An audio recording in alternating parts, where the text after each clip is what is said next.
A tool to go places you couldn't reach with the finger.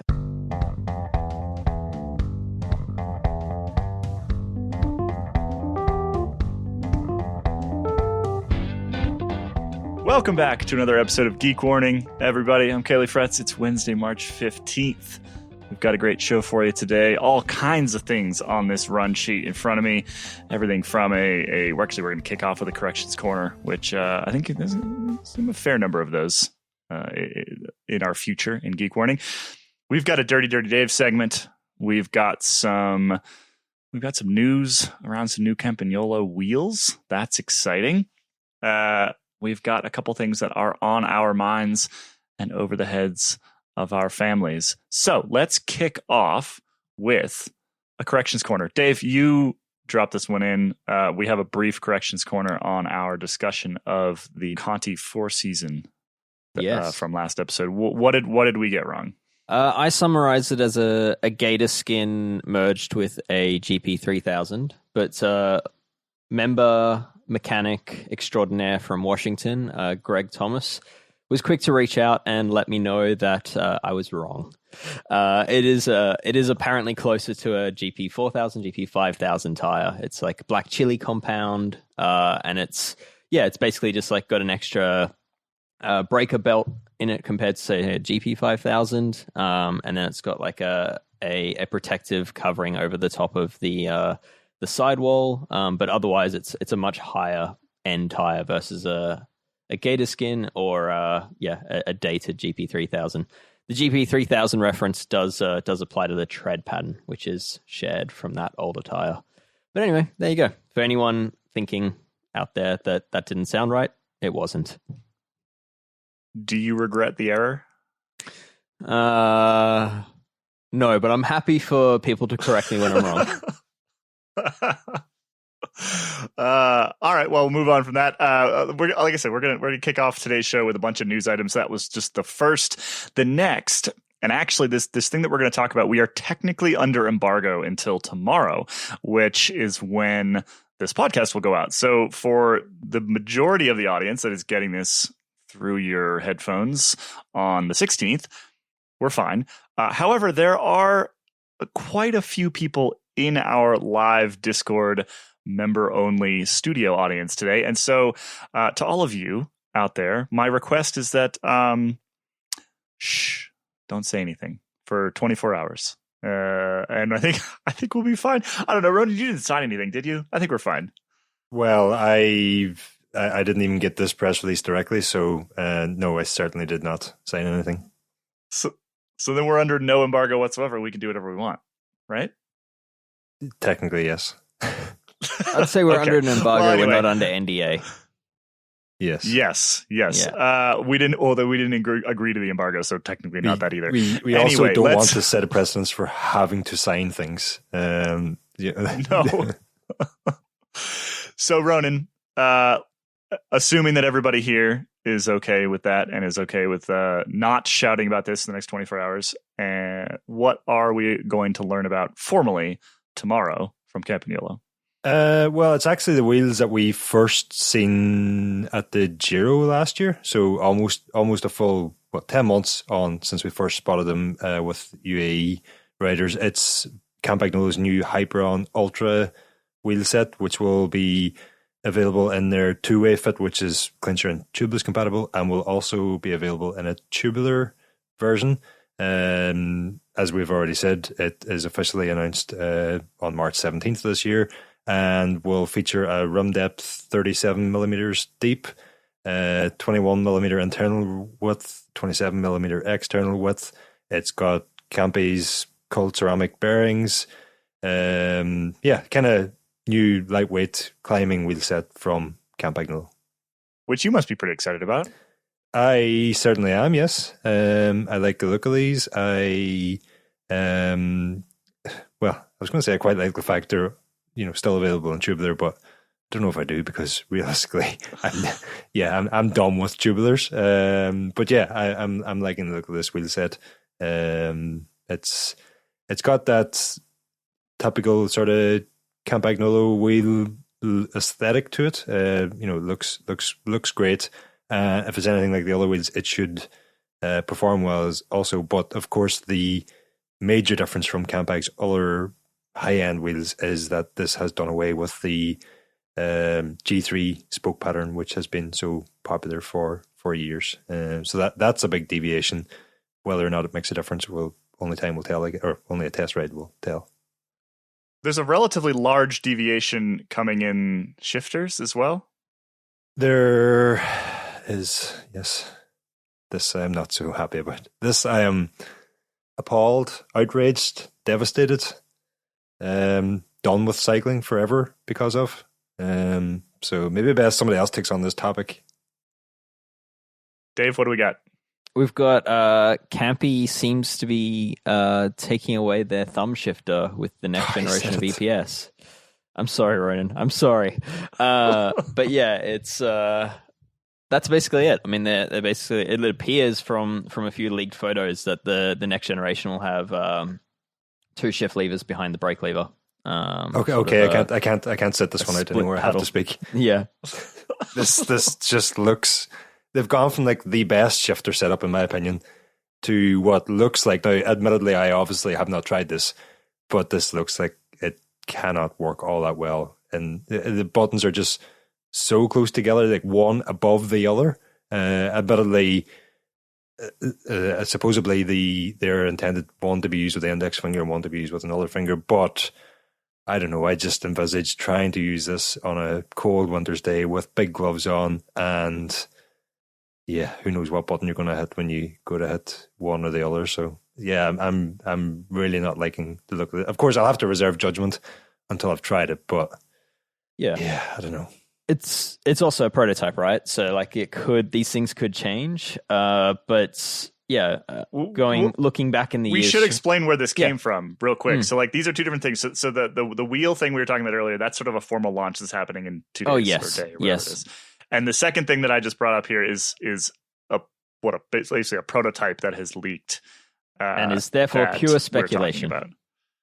Yes, so it could change dramatically between today and whenever this shows up, but we do sort of have confirmation that they're working on it. I will say the rumors that I've heard from some brands actually is that the new group set is expected imminently, and the fact that this is not like some patent submitted a drawing. This is actually, we've seen there's photos of levers here. It was Matt Brett over at Road CC who had, or at least I had first seen mention this, and what we're seeing here is certainly much closer to what looks like a finished article than we typically get with someone uncovering a patent or something. So I will say the rest of the lever looks incredibly sleek. They've really reduced the sort of size at the above the brake lever. Previously, the Campag sort of shifter was for the hydraulic disc brakes was huge. This looks a lot sleeker. Overall, it looks great. It's just missing that one key component, which was the thumb shifter. I think everybody's hopes were after eCar that they were going to move to a thumb shifter like that, which was easier for those who had trouble with reaching the thumb shifter to reach from the drops, but instead they've gone the other way and got completely rid of it. Ronan, just to ensure that you never speak to me again, I don't love the ergonomics on eCar. I don't appreciate that thumb shifter, the latest generation of the thumb shifter. I mean, like I have never had a problem reaching the thumb shifter on a typical, especially on the new Super Record, or I don't have Super Record, but on the new Record 12-speed levers, there's a slight little chamfer or aids to the thumb shifter, which I found was just even an improvement over what was already a good design. So I personally have never had a problem with the standard thumb shifter, and I didn't like the eCar thumb shifter aesthetics all that much, but I would have been happier with that than thumb shifter at all. I guess it's worth noting that the other big thing here that's been uncovered is that these shifters have a battery port, so they're almost certainly, and this rumor has been around for a few years now, but it's almost certain that the next generation of EPS will be wireless in some regard, at least from the shifter's point of view. But I guess going back to your point, Ronan, I think the reduced bulk, a lot of that possibly is the result of getting rid of that thumb shifter, I'd imagine. Like that thumb shifter certainly does have to add something to the internal workings of that product, right? You probably had the nail on the head there, especially within the mechanical group set on the EPS or whatever. Campag have famously said that the EPS 12-speed was the last EPS we would see. So not sure if they're going back on that or if there is something new other than some new system that they're not going to call EPS coming. But you would think on an electronic group set that the internal sort of thumb shifter there would be much smaller, especially given that, again, going by this prototype that's been uncovered, there are still buttons in that location for presumably for setting up the shifters and that. So there are still some electronics in there. Presumably that wouldn't be all that much more than a thumb shifter would require, which is, the thumb shifter on EPS was basically just a trigger that pushed a button. But the other thing that has popped up is that the levers that we've seen, they say on them EP23 SRD 12XXX, and we can take from that it's like EP 2023 EPS whatever 2023 something like that, super record, and then the 12XXX either means it's going to be 12 speed or XXX in Roman numerals is 30, so it may well be 30 speed. That's still to be confirmed. So we're waiting to see what comes on that. Another rumor that I heard, and again, I don't know if there's any truth to this, but is that there's always been a lot of overlap between record and super record, right? So super records kind of has the red sticker to let you know that it's even more expensive. It had ceramic bearings, it had a few titanium bolts, but fundamentally and structurally, it was always pretty much record group set. The word I'm hearing is that they'll just be super record, no record, which to me makes perfect sense because it reduces that overlap. You sort of halve the number of products that a distributor has to stock, and it removes complication in the market. You can just sort of really focus on manufacturing the one product. Ronan, what do you think there? I would be okay with that also. I mean, like for a Campag fan like me, I don't think there's a real issue there. You can, even though I went for record the last time, you could justify to yourself the reason for going to super record. Don't forget the bits of drillium that you've got on there. You've got extra bits of the levers removed and stuff. Like it is, and certainly for me, the latest super record stuff just looked a bit better than the record stuff. So you can justify that, but in terms of trying to win more market share in that, having two confusing group set levels, and even if you go broader and include chorus, it becomes quite confusing for someone who is maybe not in touch with Campag as much as a Campag fan would be. And going back to 10 speed, there was only record. Super record sort of disappeared much before that, or quite a while before that, and then was reintroduced when Campag were the first to move to 11 speed. Some point after that, shortly after that, they reintroduced a super record and retained record, and that's sort of when that confusion started. Yes. Yeah. It's exciting. There's new wheels coming by the time you're listening to this off your favorite streaming service, and new group sets coming at some point we don't know, but probably sooner than later, it sounds like. So that's exciting, and I don't know, I also like the thumb shifter. Had record on a bike on my Mosaic for quite a while before it got stolen, and I'm a little bit sad about that. But at the same time, I have quite large hands and long thumbs, and so I never had any issue. But I've also watched people just trying to reach up and get that shifter, and it just, if you look at large swaths of the cycling public, it's probably not the best solution. So a bit of personal sadness, but probably the right call in the end, I would think. Sorry to back into, but the one other question that remains for me is just what this means for mechanical. Does it mean that there will be no upgrade to the mechanical group set and we stick with what we've got? Or does it mean that there is an upgrade coming for mechanical, which would surely have to retain the thumb shifter because this 2-button system on the new electronic yeah, that's a whole lot more work and patent skirting to make that work without a thumb shifter in mechanical. Yeah. I'd be surprised if we see the thumb shifter go away from mechanical offerings, to be honest. It's I mean, the internals of the shifter would have to be reworked entirely, which just doesn't make sense to me given eCars the way it is and the way they've always done it. I can't imagine them taking that extreme to make their electronic and mechanical group sets align in that regard.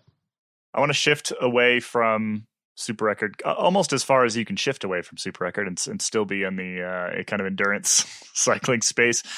We have a Dirty Dirty Dave segment today. We also have a Dirty Dirty Dave theme tune, which I'm going to play for you now.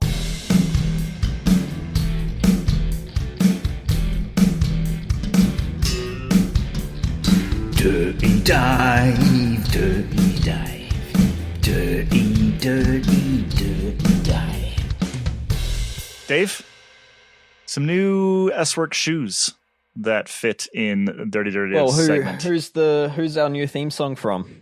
Which one are we using? Which one do you want to use? We have two. How about the second one? All right, deal. From, is it Klukas? I think so. How do you... Mike, is Mike in the audience? Can you tell us how to say your last name? I don't know if he is or not. We have that theme tune courtesy of Mike Klukas, and I apologize if I'm saying your last name improperly, the CEO of Full Gas, which I think is fantastic. Yep. Thank you for making us a truly excellent Dirty Dirty Dave theme tune. Now, Dave, I wonder if it'll find its way into Full Gas. I hope so. I sincerely hope so. Maybe it'll become. Tell me like about the these new these. All right, I'll let you move. Tell on. me about these. I'm trying to move on here. Tell me about these new S-Works Recon SLs and Adventure. These are some sort of love child of a road shoe and a mountain bike shoe, basically. Yeah, it's Specialized have updated and renewed and released new shoes, which are very gravel orientated. So it is an off-road shoe. You could use it for mountain biking, but it certainly looks more like it leans towards the gravel side of things. So there's a new S-Works Recon, which is, I guess, in the simplest sense, takes the wider last that they recently introduced with their road shoes, and it's also incredibly light. It's about 290 grams per shoe for a size 43. So that saves, off the top of my head, it's like 80 grams less than like a Shimano's top tier carbon fiber off-road racing shoe. So they're very, very light. And then there's the Recon Adventure ADV, which is a lace-up shoe, which has a bit more flex in the sole and is designed for a bit more giddy up, I guess, in terms of wherever you go. It could be used a bit as a touring shoe, a bikepacking shoe. It could be just general gravel riding. It looks like it's probably a bit more walkable. It is worth noting that I haven't used either of these shoes. But yeah, for what's most intriguing to me is that the new S-Works shoe actually has replaceable tread. Haley.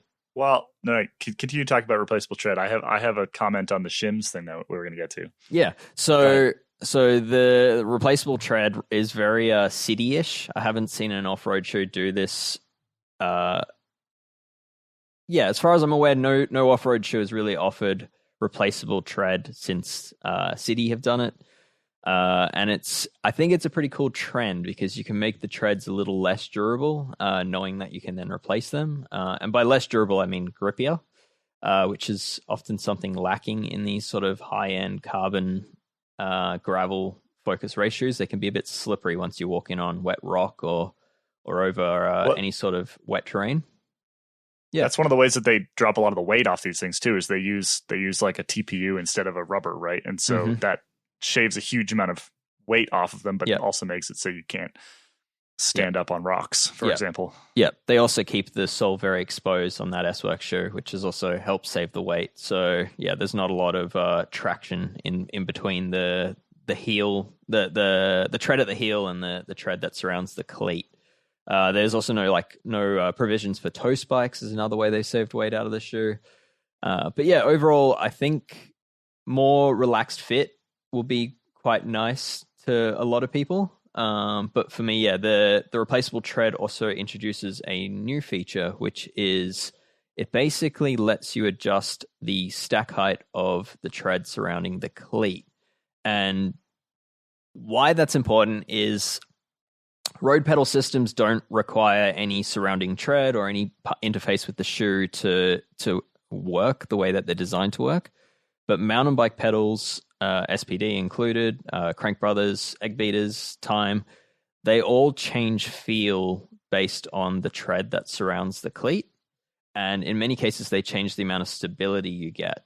So that's something that Specialized's latest gravel shoes in recent years, and say Shimano's RX-8 gravel shoe has done better than a lot of other mountain bike shoes in that they've actually stabilized the cleat. So there's no longer any what I'd call toggle, where you sort of I'll use my hands here so everyone listening can understand, where the shoe actually rocks side to side on the pedal.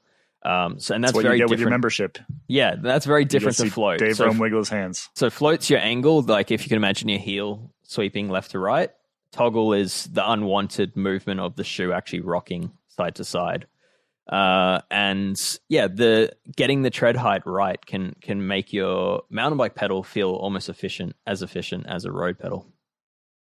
Well, and the bigger thing for me is you've got a note in here about you essentially shim them for like leg length discrepancies and things like that, which has always been a huge pain in the butt with SPDs. And like I have shims under my left cleat on my road bike.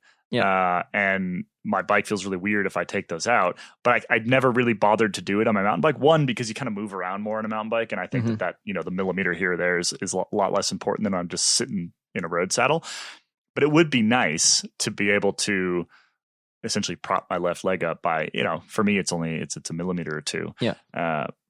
But if you've got that sort of leg length issue like I have, it's a big deal. And there's not a whole lot, there are some ways to do it, but there's not a whole lot of really good options out there for shimming like that. Yeah. As a junior, I had shims in my cleats as well. And the answer to make the mountain bike match the road bike, I ended up using shoe goo on the mountain bike tread to build up the tread, and I'd have to replace it every couple of weeks.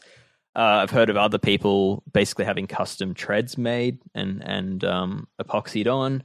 I've even heard of Specialized in the past going to the efforts of some of their sponsored riders of actually putting thickness plates inside of the sole, between the sole and the upper, to build custom shoes for some of their athletes. So this is not a new issue, but it's cool to see a very accessible answer. So in this case, the tread is removed from the inside of the shoe. There's going to be some Phillips heads that sit sort of directly inside the shoe, so you have to undo the boas, take the inner sole out, and you can access these.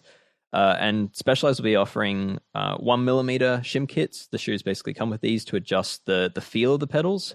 But then there's this like leg length discrepancy kits, which come in, I think it's like 3, 5, and 9 millimeters. Hang on, what are the exact numbers? 3, 6, and 9 1, 3, 6, and 9. Yeah, so those are pretty big differences, and apparently, those kits will even come with like the shim to go underneath the cleat. So, yeah, this seems like could be a really good shoe for people really into their bike fit, people with leg length discrepancies, and also for bike fitters as well. I mean, this answers a lot of problems. I like it. I don't do a lot of off road, but certainly the toggle is. I've just learned that it's called toggle, but certainly that's something that I really did not enjoy when I did, go off road. Just to clarify, there, the shims you're talking about here, do they go onto the tread or onto the cleat? Both. Is it like so both? Okay. So if you raise whatever you raise the cleat up by, you then need to raise the tread up by the same amount. My understanding is that they'll be offering kits that come with both of those shims. Shims that go underneath the tread blocks and shims that go underneath the cleat. I really like the sound of that. Yeah. Kudos, Specialized. Yeah. Unfortunately, you will need to pay for S-Works shoes in order to get this feature. I think is probably the one thing worth mentioning. But yeah. Which is what does set you back $500 these days? US, I think it's something like that. Yeah. That's a pricey shoe. Yeah. We got a couple more news items to hit before we get into what's on our minds and a PSA and our Q&A at the end. So, sweep protection. Ronan, we haven't actually touched on this yet, other than when it came out and it was used in a bike race. I thought it was horrifically ugly, and so I sent a tweet out that people retweeted a lot. But funny, that's basically our only... That might have been what they were talking about. Was that tweet mentioned? Like, it wasn't specifically yours, but the kickback, let's say, to the helmet was mentioned in the press launch that I virtually attended last week. This news, of course, came out just before we recorded last week, and we didn't really get time to touch on it. And we have previously covered it on the Placeholders podcast when it first came out. And the other thing that one of the sweep protection staff mentioned to me was, again, they didn't specifically mention your negative comments, Katie, but they mentioned negative comments in general. But they did specifically mention that the Placeholders podcast discussion had sort of hit the nail on the head when we were sort of speculating as to what this helmet design was trying to achieve. And basically what Sweet Design confirmed last week was that they set about developing a time trial helmet that would minimize local drag on the helmet, sort of integrates well onto the rider's back with the sort of downwash effect off the helmet, and also integrate with the shoulders, which is kind of what you want from time trial helmets anyway. Nothing groundbreaking there. But of course, what is groundbreaking about this one is just how wide it is. And there's sort of a double point behind that, in that quite a lot of the speculation previously was that the hole in the front of the helmet was a vent, but it is actually, what's the technical term they use for that? I can't remember what the technical term that they use, laminar flow duct or something to that effect. But basically, there is no vent, no cooling effect, nothing from that hole in the front of the helmet. What they've effectively done there is put a smaller helmet inside a bigger helmet, which you'll be delighted to hear, Kaylee.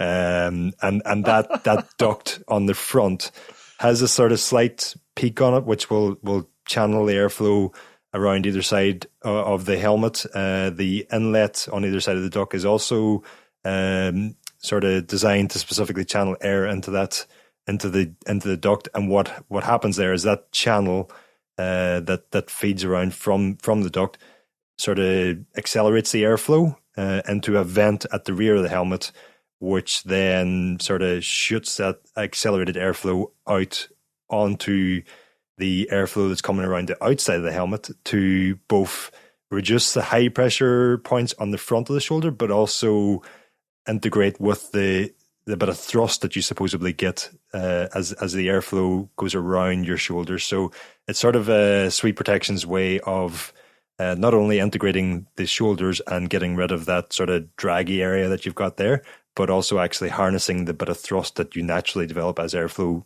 sort of comes around your shoulders. And that accelerated airflow that you're getting from the duct that's traveling through the helmet meets the airflow on the outside, and the two of them can disappear nicely into the ether off the back of your shoulders. So yeah, I'm sure you're delighted to hear all this, Kate, and I'm going into great detail because I know how interested you are in hearing all this. No, I actually, that's pretty cool. Genuinely, like I somebody who's, this is kind of a rethink a little bit of helmets, and we mentioned in Placeholder, I think, that you had heard that this is one of the sort of already clearly one of the sort of smartest designs out there. And you have to appreciate that for what it is, right? I mean, my tweet was something along the lines of, I don't think I like aerodynamics anymore. And that was mostly because I feel like for a very long time, when aerodynamics is mostly just like the eye test, it kind of just made stuff look cool. And now that it's not the eye test anymore, and it's like wind tunnels and CFD and all the rest, it makes things look terrible in general, and in helmets in particular for the last year or so. Some of the more egregious are things like Ineos wearing helmets that are 27 sizes too big just to cover up their shoulders. This latest from Sweep Protection. And so, for somebody who appreciates the aesthetic side of professional road cycling, that is not my favorite thing in the world. But you cannot dislike sort of like that level of attention to detail from an aerodynamic and design perspective. I think you have to appreciate that regardless, even if the looks are not amazing. And I'll probably come around to looks anyway. I mean, that's what happens with helmets all the time, regardless, is what looks terrible today will look fine a year from now. I think the UCI should implement a rule that if it looks anything like a costume from a satirical sci-fi film, then it's out. Yeah, it would solve a lot of problems, to be honest.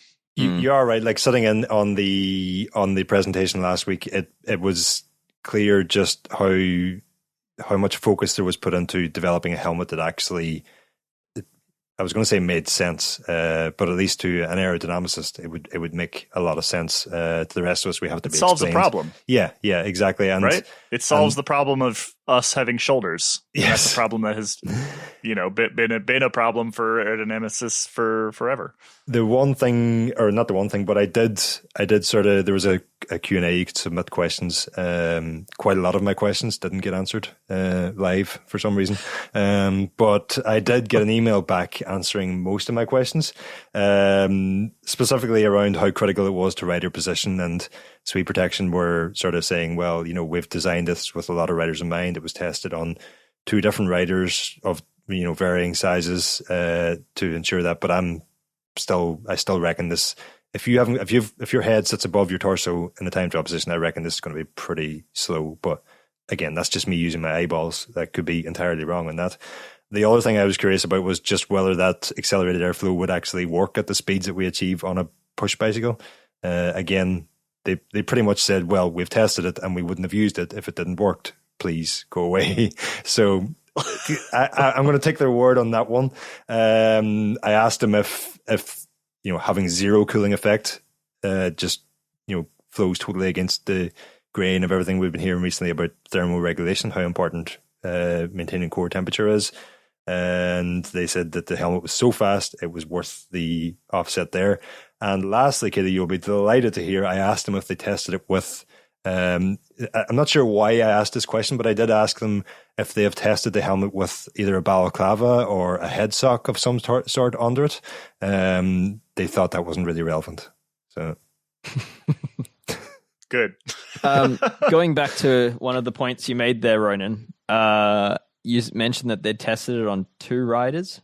Yes, Soren, former under 23 World Time Trial champion. His surname, Craig Anderson? No, not Soren Craig Anderson. Soren rides for UnoX. I'm not even going to try to pronounce his surname. And Joss Loudon, also former women's hour record holder. So, 2 riders who are admittedly pretty fast and have pretty fast time trial positions. Anyhow.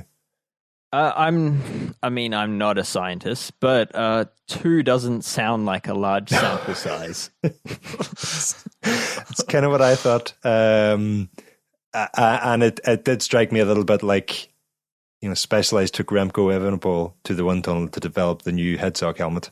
And I'm like, there's a helmet that works perfectly for Remco. Does it work for the rest of us? And I got sort of similar vibes from the sweep protection one as well. And that, again, kind of what I was saying, it's going to be very position critical, I think. It is available in 2 sizes, extra, extra large, small, or extra, extra large, large, extra large, which is basically just 2 ways of saying you can either have a small, very large one or a large, very large one. And also, handy to remember, it both weighs and costs 450. So 450 grams and 450 euros. Slight tangent on this topic. Have you seen anyone doing custom 3D printed style aero helmets that are tuned to a rider's position? And if not, is that the future? I'm pretty certain Sweep Protection did 3D printed prototypes in the development of this helmet. Don't know of anybody who's actually made a functional 3D printed, safety standard passing helmet for use on the road. Could be wrong on that, but I haven't heard of it. Not in the time trial. There is a 3D printed helmet. I'm pretty sure there is a 3D printed helmet, but there is. It's a road helmet. It's out of California. Yeah. Yeah. But I feel like getting that past CPSC and the Euro regulators would be tricky, because if it's going to change, if every single one's going to be different, how on earth do they test that and make sure that it passes those? Seems to me that it wouldn't be all that different regulatory from the issues. sweep protection one, in that the sweep protection helmet is effectively, as all time trial helmets are, a fairing over the top of a helmet. So if the internal helmet remained the same, and then the fairing part on the external structure changed, or the tail of it changed, perhaps that could pass. I'm not sure. Perhaps you would have to get every single helmet past the test. I don't know. Is there some test that evaluates how the tail of the helmet, works in a crash, and how that, if you could potentially affect injuries? I don't think the testing goes that far. So, yeah, don't know. Good question. I'm going to move us on, because I want to make sure that we have time for our Q&A at the end of today's episode with our live audience. So we're going to move to On Your Mind and Over the Head of Your Family.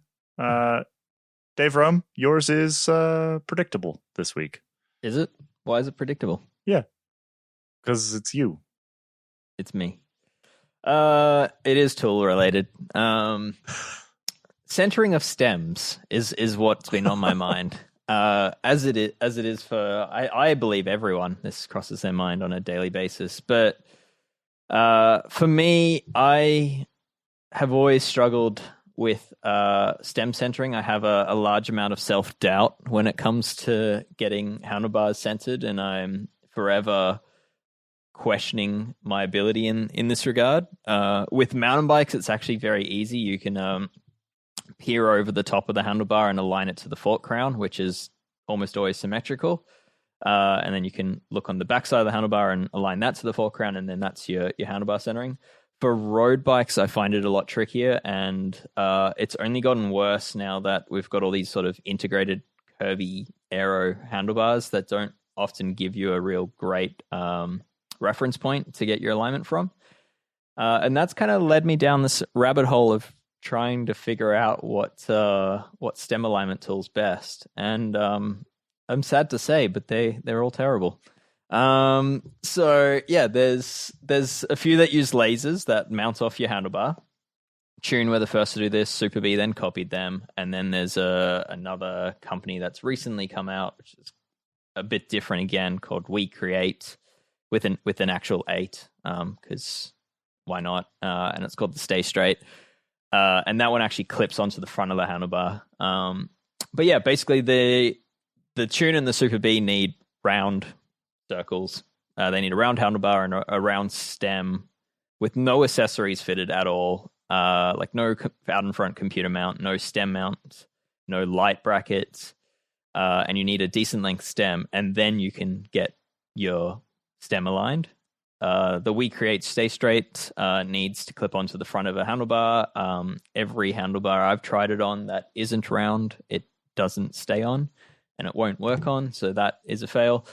And then we get into some other crazy ideas, which are designed more in the mountain bike space. So Lowell Bikes, this is kind of a pretty cool company out of Canada who make a drivetrain that fits into the rear of the bike. So they've the first bike on the market with this is Nikolai, and it's like it's called the Super Drive is what they make, and it's it fits within the chainstay and seat stay of the bike with a derailleur built in. Very cool idea, but they've also created a little device that mounts to your fork, and then you use a derailleur hanger tool off that then lets you use the derailleur hanger gauge off the handlebars to align everything. Very clever, but as I found out, most road forks are not symmetrical to allow you to do this. So that as well doesn't work. And then there's another one. There's DNR Designs. They have one that bolts to the handlebar, and then it basically gives like this plastic square to go off the fork legs. Again, same issue. Road forks are increasingly not symmetrical. It will work with the mountain bike forks, but then we're back to square one, where it's actually quite easy to align a mountain bike fork by eye. So yeah, that's what's on my mind and over the head of my family is a ridiculous number of tools that don't do what I want them to do. Just playing devil's advocate here. What if you just stood over your bike and made your handlebars straight? Oh yeah, sure. Like everyone can do that. Just saying. And if it's close enough that you can't actually tell that they're not straight, then you can't tell, and so therefore, No, you I can't would tell, and say it's fine. You if you just ride can't it. tell, then how do you know?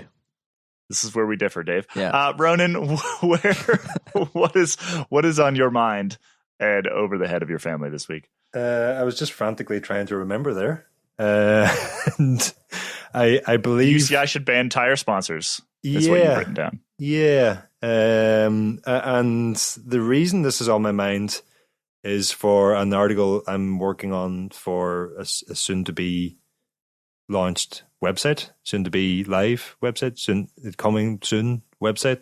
Like really soon. Like maybe by the time you listen to this, there might be a website. Yes, Yeah. this article will not be there by the time you listen to this, unless you're listening to it very, very late. But certainly the website will be there if you're listening to this within the next few days. So, and I don't really want to get into that article because that is a deep dive. But one of the things that has come out of it is the idea that maybe basically I'm part of this involves looking at how the UCI regulate certain things within racing, road competition especially, and how often those regulations then sort of backfire where somebody tries to find a loophole, or the UCI will ban 35 anything narrower than a 35 centimeter handlebar, so half the kids turn the levers inwards, and then nobody likes that, and just a fallout from those sorts of things.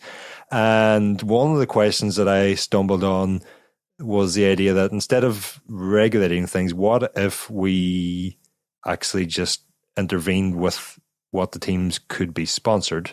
And one of the specific things I landed on was, well, first of all, there's the idea that we could ban any brand sponsoring a team aero helmets. And I'll get into why that might be a good idea in a second.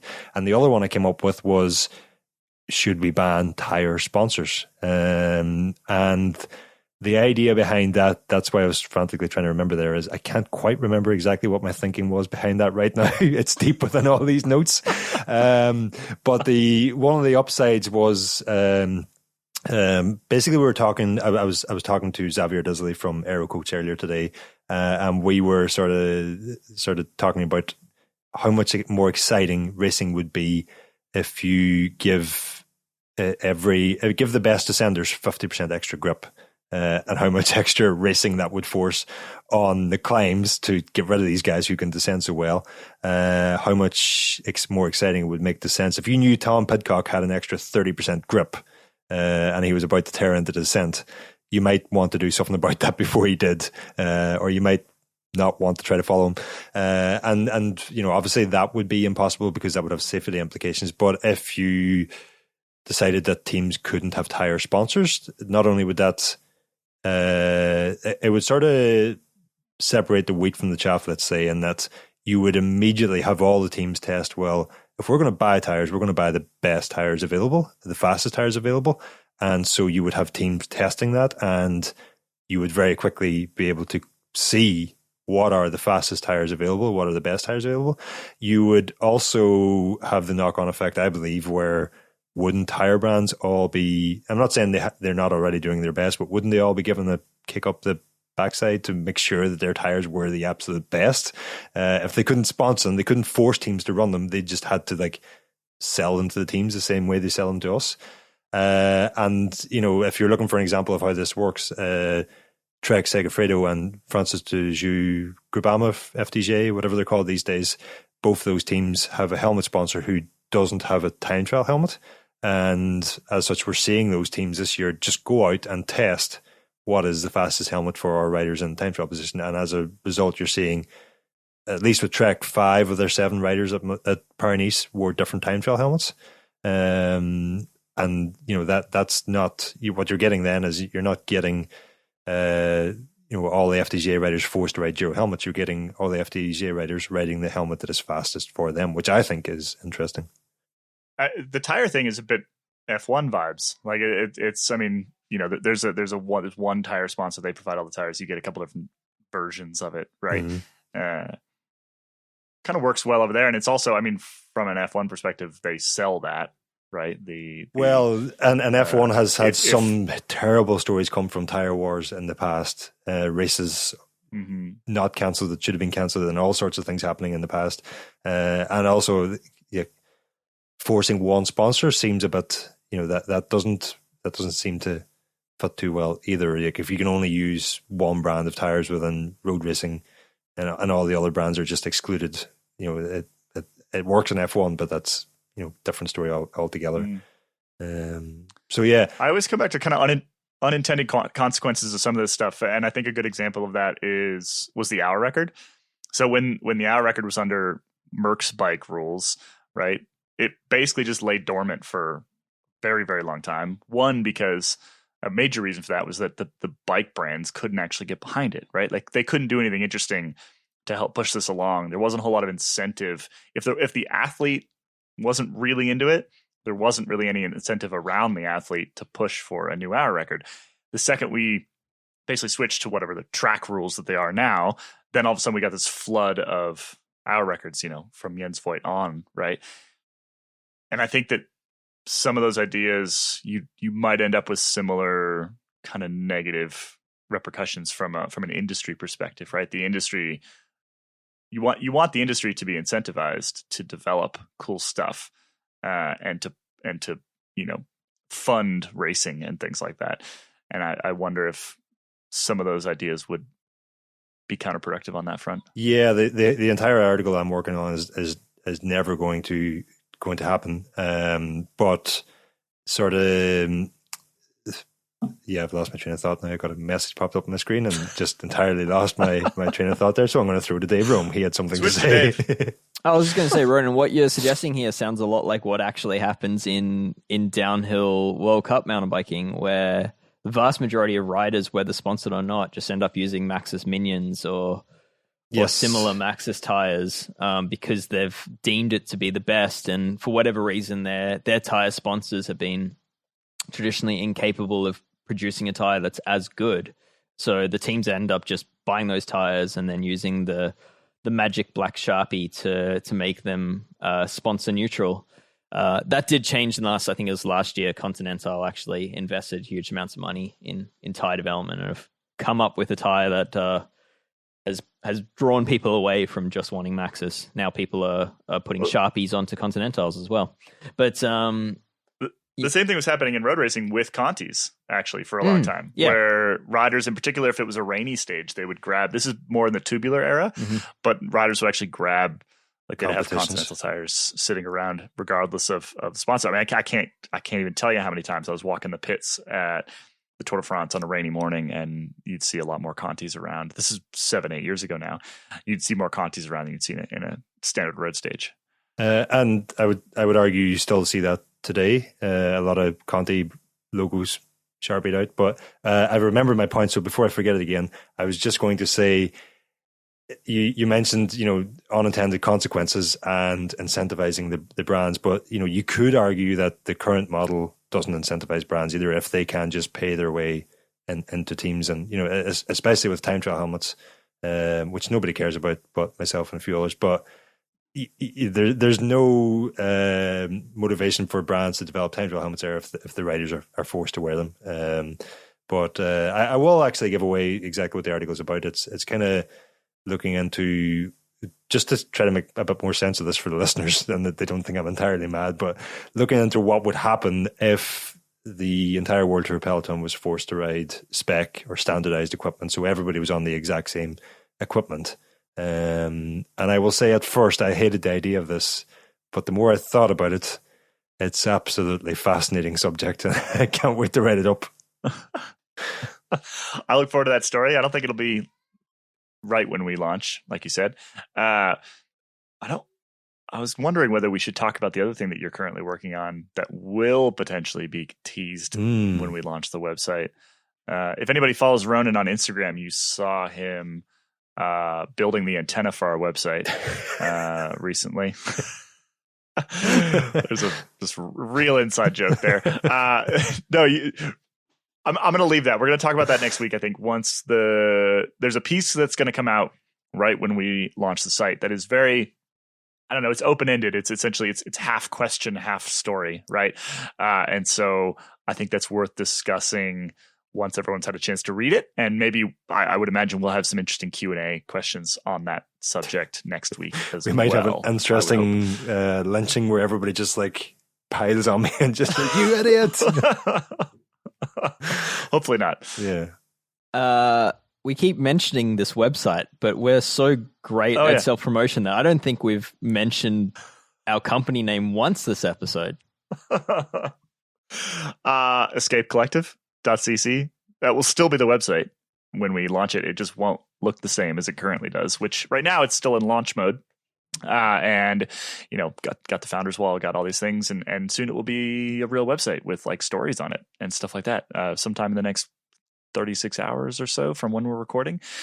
As a reminder, if you do want to get on that founders wall, and if you want to be able to join us in these Discord chats, sign up, and you can head over to escapecollective.cc to do so.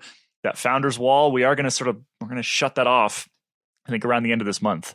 And anybody who is not signed up by that point, then you're just a regular old member as opposed to a founding member. So yeah, get your butt over there and sign up if you haven't already. If you listen to this podcast on a regular basis, I know we say this all the time. If you listen to this podcast on a regular basis, think about all the hours we have spent with you and you have spent with us, and consider how much that might be worth. It's not a lot when you start to do the math. So head on over. All right. I want to get to our Q&A here. So as a reminder to everybody out there in podcast land, we have quite a lot of people in our private members only Discord. They are hanging out with us as we make this podcast. They're getting some of the stuff that you are missing because bits of this will get edited out, no question. And at the end, we want to offer a bit of a Q&A sesh. So let's see if we can remember how to do this. So yeah, hit that little button down at the bottom if you would like to ask a question. Hi guys, this is Ronan. Can you hear me? Yeah, we can. What's your question? Okay, so this rumor was more recent, but Campy, there is apparently a rumor, thanks to a leaked shop listing, that Campy's going SRAM style gearing. So 5034 will be the largest chainring setup. 4529 will be the smallest, and they're going like 1025, 1027, 1029 cassettes. What are your guys' thoughts? Dave, I know you got thoughts on this one. I'm sad by this news. I hadn't seen this. It's not entirely surprising when you look at eCar with the starting with the 9-tooth cog and the way they've done that new freehub body that allows that. I'm not entirely surprised that they've done this, but I'm saddened by it because I still much prefer a slightly larger, let's say 11-tooth cog. Just having seen the data on that, it's for me that remains the better option if you're looking at a truly road dedicated group set. But Ronan? I think for me it will depend on exactly what the chainring options are. I think, Dave, you and I were having, I was going to say we were having a discussion, but I asked you a question over the weekend and you replied to me in a different time zone at a different time of the day, and then I never replied to you. But basically, there's a lot of talk about, obviously SRAM have a similar setup and small chain rings and a tiny cog, and there's a lot of talk about the extra drag and all on that. And there are ways around that, so long as you avoid the 10-tooth cog. That to me is the issue. So I would be saddened by it also. It wouldn't be a huge deal if the same sort of workarounds were available. But ideally, you would prefer that the current super record, 5339 and the 1129, 1132 combinations are compatible with whatever they're working on, so that you've basically, for riders who want the smaller chain rings, you've got that option. For riders who want bigger chain rings, you've got the current existing option that will be, future forward compatible. And then hopefully the 11 cogs will also be compatible, but it's the first I've heard of it also. Good rumor. It's this split between the amateur and the professional, right? Or this acknowledgement of the fact that 95% of people out there, a 50 is plenty, right? And a 50 lines you up really nicely for the cogs you're going to use most often in the back with really good chain line and all the rest. I think that it kind of breaks down when you get into, I shouldn't even say professional, just like anybody who races or rides in a fast pack, a 50 is not enough. Anybody right? who really cares about, any watt weenies or, those who are overly sort of concerned about how efficient their drivetrain is. Because certainly with a few builds on my mind for non-performance bikes, it's just a non-issue for me then. For me personally, the drivetrain efficiency thing doesn't even come into it. But once you get into the sort of performance aspect of it, then it is an issue then. Yep. I mean, they'll probably just offer 54s like SRAM does, or 55s like they do for their professional teams, right? I would imagine that's probably the solution. Cool. Awesome question. And thanks for putting that rumor on our radar. Who else has a question? All right, Lockie HS. Introduce yourself and what's your question? Hi from Melbourne, Australia. Good to be on the pod. And my question is, I recently had to fix a set of BOA dials, and they under their lifetime guarantee they send you a packet to fix. And I found I had the most useful thing that was a bit unexpected. I had some medical, like artery clamp pliers. They looked like scissors with an awesome long bendy plier bit. Absolutely fantastic, useful. So my question is, it's a tool question. What unexpected non-bike tool do you absolutely find you couldn't live without? It's probably for Dave, but it could be for everyone. I found that was an absolute essential. If you got BOA dials, get yourself one of these. The IKEA 4-mil is really my jam. No. Dave, this one's you.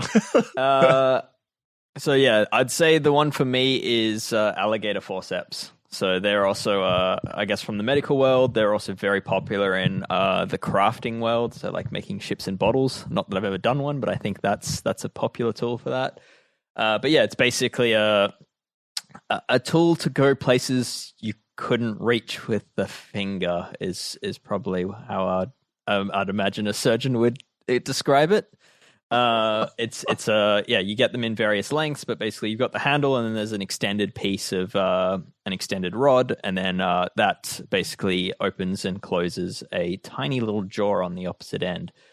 So for me, the one I use the most is I think it's a 30 centimeter model or 12 inch in length, and it's incredibly thin. So it's probably no more than 8 to 10 millimeters in diameter at its widest, and that means you can actually get it inside cable ports. You can get it down inside seat tubes to pull through dropper cables. You can really use it to help with really painful and annoying internal cable routing issues where things get stuck on the internal walls of frames. You can basically get it inside the frame, and it has enough strength to grab a hold of housing or brake hoses or inner cables, and then you can pull that stuff through. So that's probably it for me. I can't.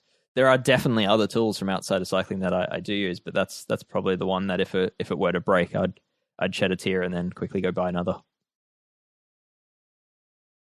Ronan, do you have anything? Yeah, I'm not going to try and match Dave on tools, but I will say two things I got last year, which were I definitely got a strange look when they arrived into the house. One was turbulator tape used for model aeroplanes, which is basically sort of you can basically just put trip strips wherever you want. So I had a lot of fun playing with that stuff.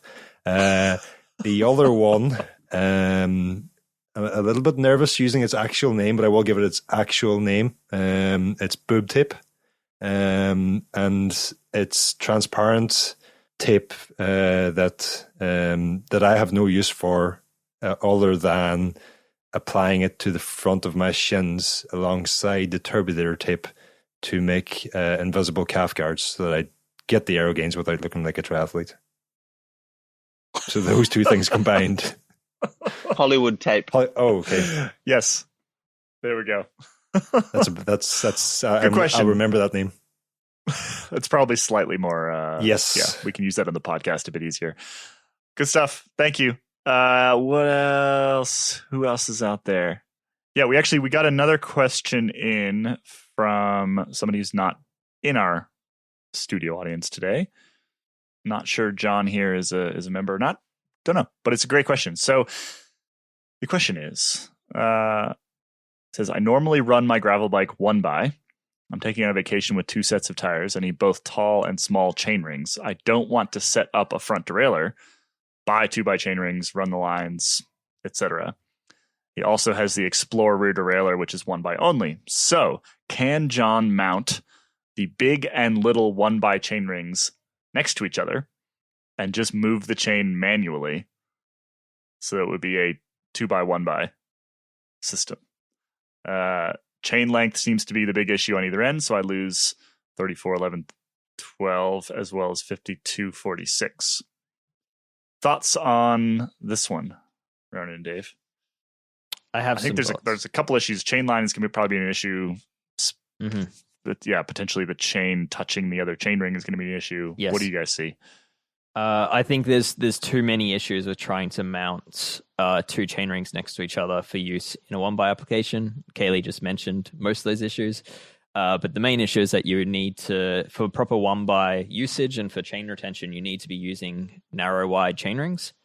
And as far as I can think of, I don't think your current crankset would actually allow you to mount 2 of those sandwiched around them. Like most of the 1x SRAM cranks are really designed just to have a single chainring on them. So I think physically mounting them is going to be an issue in addition to the chainline issues and the fact that in extreme gears you'll probably end up catching the edge of, say, the big chainring when you're in the little chainring. So my advice on this is to, if you're going to go to the effort of changing tires, you can also change your chain and your chainring. So just take an extra chain that's already cut to the right length for the second chainring and ideally swap out the chainring, unless you're using some kind of the one-piece spider, which is very annoying to use because you have to take your crank off. If you've got like a 4-bolt style chainring, it's really not hard. You can change that chainring with a multi-tool. You can change the chain without any real special tools. You might just need a very small chain link plier, and away you go. So there you go. There's a potential solution. We just had another question show up in our live chat here. Jeff, your last question of the day. What do you got for us? This is actually really weird. I have no idea what you guys look like, so it's actually really neat to see you guys doing this. Thanks for having me. I'm from Ottawa in Canada. On my gravel bike, it's SRAM Rival. Really simple question. I want to buy a quick link, and my bike shop says that the Eagle 12-speed link works on my road 12-speed SRAM chain. Is that true? Not really. No. It might work, but it's certainly not recommended. It's certainly SRAM definitely wouldn't recommend that. And it's probably going to cause compromised shifting. I think from a structural point of view it would work, but yeah, it's definitely a different shape to the flat top chain link. So I would say that's the one. The flat top chain link is probably the one chain link I don't mix and match. I really do stick with the SRAM one for that one. Right. Great. Thanks, guys. On a similar note to both of those questions, I got sent a question asking, how do we reuse non-reusable quick links? My answer is I reuse non-reusable quick links, but I'm interested to hear Dave's answer. I do. It's something I've written about before, and official advice from the brands, and they have their reasoning for this, is do not reuse our quick links from, say, 10 speed and up. So 9 speed, 8 speed links were reusable. The newer stuff, the narrow stuff, really is designed to be a one-way fit, and when you undo it, you structurally weaken the link. And they definitely have their reasons for advising against reuse, because I believe it sort of can microfracture the material.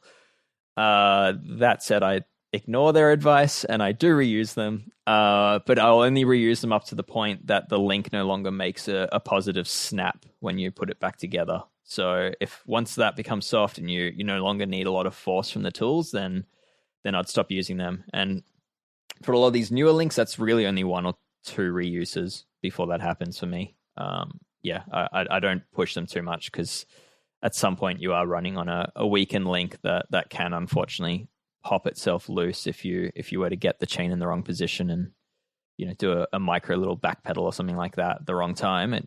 In theory, you could lose your chain. So yeah, I prefer to play it a little on the safe side, but not as safe as the brands would like me to. I would say when I had a trade account and I got these significantly cheaper, I played it exactly as the brands would suggest. Now that I pay for these things, I play it safe, but not as safe. Yeah.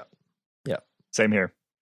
Yeah, I pull my chain off every time I travel with my travel bike, and I should probably go buy some more of those actually before we head to the classics. It's a good reminder. Do me a big favor there and just put a bag of quick links into your travel bag, because I know you do not open that bag between travels. So I do not want to be picking you off the ground. Yeah, I can see Eugene in the audience, and I'm sure he's trying to raise his hand at the moment to remind us all that Whipperman Connects make a perfectly good reusable link with it's basically infinitely reusable because there's no like locking mechanism to it. It just uses the shape and geometry to hold it together. As far as I know, they don't make one that's flat top chain compatible. I haven't seen one, but for more regular shape chains, they typically have one in every equivalent speed, and they're expensive, but yeah, they can be very good as far as for a travel bike use. You don't need a tool to undo them, and yeah, you can always reuse them without having to worry. I have had them make some noise in certain drivetrains, but for your travel bike, Kaylee, it should work well. Because it's going to be making noise anyway. Is that what? Because your bike's barely holding together, because when you unpack it, you literally just unzip it and then hold the bag a foot from the ground and let your mosaic drop to the ground. So it's anyway. Dave's seen this in action, and yet I've been traveling with this thing for this bike and the previous one for close to a decade with no issues. Yeah. Knock on all of the wood. I'm pretty confident Kaylee doesn't normally drop his bike onto the concrete ground, and he purely was willing to do it for just knowing how much it would disturb me. So I can respect that. Deeply. Yeah. Yep. I mostly just troll you, Dave. That's really why fair. I'm here. Yeah. All right. I'm gonna cut it off today. Thank you to our live studio audience here on Discord. We appreciate all of you. Appreciate all the questions. Thanks to everybody out there who's listening. Thanks to all of our members, everybody who has signed up so far, and keep an eye out in the next couple days for a website. It's coming soon.